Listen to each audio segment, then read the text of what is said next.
zijn nog steeds op de TechDays natuurlijk. We zitten hier met Bart de Smet. Origineel uit België, maar hij woont al menig jaar in de VS, dus we doen het interview in het Engels. Hij heeft zelfs een presentatie gegeven en hij gaat er nog een aantal doen. In totaal doet hij er 5, dus best wel iemand met kennis. Dus we switch to English. Bart, very welcome. Yeah, nice to be here. You just had your session about .NET? Yeah, CSharp 7.0, like the latest and greatest release of CSharp. Went over all the new stuff. Like, just introducing all the new language features, how people can be more productive in Visual Studio 2017, those kind of things. Okay. Yeah. There are a lot of visitors to your... Oh yeah, it's a big room. I'm room? there for 5 times, so I'm gonna put my bed over there, I think. Okay. Yeah. And what are the highlights for you that are new? What are the most important new innovations or features that you really think everyone should know? I see, yeah.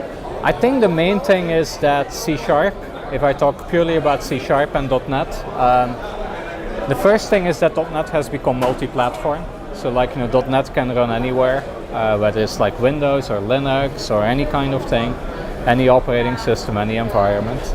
So that's the first thing with .NET Core. The second thing is also, I think, more of a meta point. The meta point being that we've modernized the whole stack to be lightweight and portable. But we've also modernized the engineering mechanisms, the way that we built .NET, the way that we built C#. And so what that has led us to is that we have everything in the open now, like on GitHub. So there's a lot more people in the community that can contribute. People can see the sausage making, they can see how we do things, how things are being built. So much more openness. And then as an implication of that, we actually ended up in a situation where we can start shipping much more fast. A good example is C# itself. Like, C# 7 is really one of the first releases where we have a lot of language features that are all small. And so you would sort of look at them each individually and you would say, well, I may use this once or twice, I may use this a couple of times, and so on. It's the sum of the parts that's bigger, right? We can move the language forward much quicker than we could before. And so what we're going to see is like much more point releases, like C# 7, 7.1, 7.2, because we have this more agile process. We can like evolve much quicker, and so that's good for everyone. Like, it's good for us. We can build tools that make people much more productive. We can actually focus much more on creating value as opposed to dealing with legacy build systems and those kind of things. We can take contributions from community. That's been quite phenomenal. Like, the .NET repo has a lot of people in the community that have been helping out. And then for all the developers building apps and services and cloud solutions, it's a platform that's really alive and vibrant. So that's always a good thing. Yeah. Innovation phase is very much fastened. Yeah. Are there any things that people are watching this at home and maybe thinking, hey, I needed to be there, I missed the session. Of course they can watch it back, but are there any key points you would say they would really need to read up on or really take an eye on to see how they can improve themselves maybe in C#? Yeah, I see. I would say the best source to go is really, all the videos we have on Channel 9 and, from build conferences and all those tech conferences, including TechDays over here. Are there now really things that you say, okay, these are the new innovations in version 7 that you say? The core features, I would say a couple of things. Tuples is a big thing. That's the ability to take multiple values and bundle them up together. Okay. So you can use them in collection types, you can use them as return types out of functions. A whole bunch of convenience features that just make the language more concise. I will just highlight one, pattern matching. So with pattern matching it becomes much easier to do a lot of type checking, for example. So say that you have an object and you want to check whether it's a circle or it's a square or it's a shape or it's this, that, the other thing. A lot of ceremony in the past, like a lot of variables you have to declare, a lot of type checks you have to do, a lot of casts you have to write. Like now we have much more concise ways of expressing that. And then maybe just a last one to point out, local functions. Local functions allow you to actually have a body of code within a method. So like if you have a little helper function, traditionally people do refactorings and they just go to a method, they say refactor this thing out, and if you look at the result of a refactoring, you often will scratch your hair. You will say like, well, this thing has 5 ref parameters, it has 7 out parameters, like, oh my god, what happened here? And that's because you have to pass everything to the extracted method in order to mutate it or to read from it. And so if you have local methods, you can actually write them in the same scope as all your variables. So they have access to all the variables in read and write. So you don't have to pass a whole bunch of stuff around, and it's ideal for like little auxiliary functions. Like you're writing some core algorithm, and in there, you want just to have a little, say, Boolean function that checks a predicate, and you want to use it 25 times. And it needs access to a whole bunch of variables that are in the local function. Now, in the past you had only one option, right? Like create another method. Well, or you could create a delegate, and that's very expensive. Or you could say, let me introduce a class, but then you're off to the races because you have to like introduce a whole new type with private members and all that kind of stuff. So now you sort of have more flexibility in the place where you are. So you can return multiple values with tuples. You have much more concise syntax for a lot of things that people have traditionally done with a lot of pain, like sticking forks in their legs. And then, on top of that, you have the ability to refactor core algorithms and core data structures that you have using local functions that make it easier to compose those things. Okay, that's a lot. Yeah. But really important, I guess, for the people watching that they know what's new in version 7. Yeah. Are there any new functions coming up that you think are also relevant? Yeah. So there's new stuff coming up in the next releases actually to keep an eye on. Because what is the phase? You just mentioned that the phase is becoming faster. Yeah. Okay, is there a roadmap where you can see when 7.1 is coming? Totally. Yeah. So 7.1 is just out now. Okay. We're working on 7.2, and actually all of the language design meetings, all the discussions, all of that stuff happens on GitHub. Okay. So if people go to github.com/.net/C#lang, lang for language, L-A-N-G, you can actually read all of the proposals of language features, what's scheduled for 7.1, 7.2 and 8.0. Is the release date already available for 7.2? No, or a month or? Well, yeah, so what we want to do with the point releases is sort of get into a cadence of being able to release every couple of months. Okay. Like, whether it's 1 month, that's likely on the short end, we're coming from multi-year, to very fast pace. But, C# is no longer tied to the Visual Studio releases. So for example, C# 7.1 is an in-place update to Visual Studio 2017. You can also use it in Visual Studio Code, a whole bunch of other places. And so we're no longer tied to the big product. So we can actually have much more point releases. The 8.0 release is currently being looked at. There's a whole bunch of features on the table that are candidates. As usual, there's no promise, which ones will get in. You also see an influence from Linux, for example, that you now see that you're building functions into C# that are more Linux based. Well, I would say that's more the core CLR, like the core.NET framework is now compatible to run on different operating systems, including Linux. So you're also getting new developers in. Yes. They were Linux based and now. Oh, definitely, yeah. I would say one of the best examples of that is PowerShell. Okay. PowerShell is built in .NET. It's been completely retargeted to .NET Core, which has been a phenomenal undertaking by the PowerShell team. It's not a small product, there's a lot of stuff in it.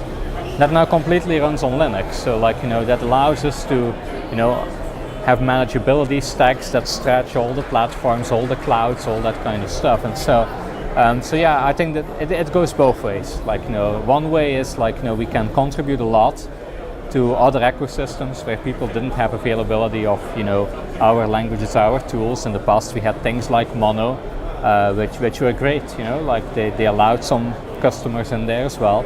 It wasn't as high touch of a contact, right? Now with .NET Core, it's truly open, it builds all the time, it's unified. It's not like you have different flavors of .NET, there's just one .NET Core. It's the same code running on Windows, the same code running on Linux, modulo, some low-level plumbing that's required to make it work on those platforms. And from a language point of view, it's decoupled, right? If people are comfortable with C# and they want to build stuff for, Azure, or they want to build it for AWS, or they want to use container technology, or they want to ship in Linux. So you see a growth of developers coming from the Windows platform that are now using Linux with the help of PowerShell, for example. Yeah. But also developers that were usually on Linux, they're now also investing in CSharp. CSharp and .NET, those are becoming available, and we've had pretty good feedback, of people that have been there and sort of been, not cursed, I would say, but have sort of been dealing with other languages, and then they see, for example, CSharp has some very good stuff in it that people wish that they would have available. And in the past, a big excuse could have been, well, we have stuff on Windows, but we also have stuff that needs to run elsewhere, or we want to build, say, a mobile app, and we can't tie ourselves to one platform. And so that barrier is gone. There's still a lot more work to do. There's always a lot of work, but I think it's a very good evolution. Yeah. Now you came all the way from Seattle to do 5 sessions here. Yeah. Are you also going to visit a session to learn for yourself? Or? Yeah, I'll take a look on the agenda. To go somewhere after I'm done with all 5. So I'll just be around and are there any subjects you're interested in? Well, there's a lot of stuff I've been working with myself, but the latest and greatest in, for example, SQL Server, I don't get to use it that much anymore because, I'm actually working at Microsoft in the Bing team, so I'm working on search engines and backends, and it's a whole different architectural approach. Okay. And so, touching base with, a lot of technologies, including things like SQL Server, a lot of Azure assets, we use a lot of Azure in our organization, as you can imagine, but there's always new stuff coming really quick, so likely drop into a bunch of talks on things like Service Fabric, stuff in the Azure stack, things to do with SQL Server 2017, the new releases, those kind of things. But you're in the development team for Bing? That's right, yeah. Yeah. And do you think Bing will become a bit larger in the Netherlands? Because I know in the US it's pretty big, because they also have a lot of local data. That's the part that's a bit missing here. That's a tricky thing with something like a search engine and all the experiences on top. In the past it was purely search.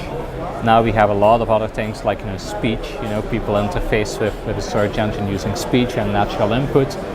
People want to have local data, as you say. Yeah. And it's really about content providing, how to get access to all of that content. I can't really comment on the roadmap of going to other places, but what we're doing is we're trying to work on platformizing Bing so that it becomes much more API centric and that people can use things that are in there. And so a good example of that is, for example, Azure has now a search service, so search as a service. Cosmos, which is a database asset that comes out of the Bing world originally, has also become democratized in that space. And so if you look at things like search as a service, if you look at anything to do with searching pictures, if you look at machine learning over web data, simple things like extracting telephone numbers out of text, a lot of those things are driven by Bing services, but they're kind of exclusively used in that context. And so we're working on platformizing a lot of those assets so that people can actually use much more APIs. And I would say a lot of that stuff is actually surfacing through Cortana. Cortana used to be a Windows only play. We now have it available on every mobile operating system as well. We have it on iOS and Android. It's also coming into Skype. It's sitting in a whole bunch of places. And if you think about search, Bing is more than that. It's a collection of services, and the whole angle of personal assistance, is kind of the next frontier in a way. Yeah, I think bringing it to other ecosystems and that developers can use Bing in their own apps. That's exactly. For us in the Netherlands to make Cortana bigger and Bing bigger, we first need the language, and that's Dutch. I mean, that's right. That's a waiting game. But I do think that bringing it broader, that it's maybe the best way to enlarge also your market share, because that's a tough game. That's indeed a very tough game, and it's also picking the markets. It's a natural thing to focus on the big markets first, and sort of solidify the technology. There's a lot of diminishing returns for a lot of small markets. And so yeah, it's on the roadmap to do stuff, in more places. But when and how, I can't comment on at this point. Yeah. Okay. You're not doing sessions on Bing, only on No, C#? yeah, it's purely the internals. It's really, I'm coming down as an engineer working on large-scale services, and so I'm here to show people like the stuff we do, the stuff we use, like just upgraded our own code base to C# 7. Got immediate gains out of it, like in terms of productivity.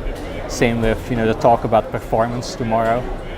What I'm gonna do there is talk about a whole bunch of pitfalls that we've run into building a very big service and trying to avoid those mistakes being made by people in the audience, so they can learn from it, can learn from our mistakes. Yeah. Okay, thank you very much. Thanks, yeah, it was my pleasure.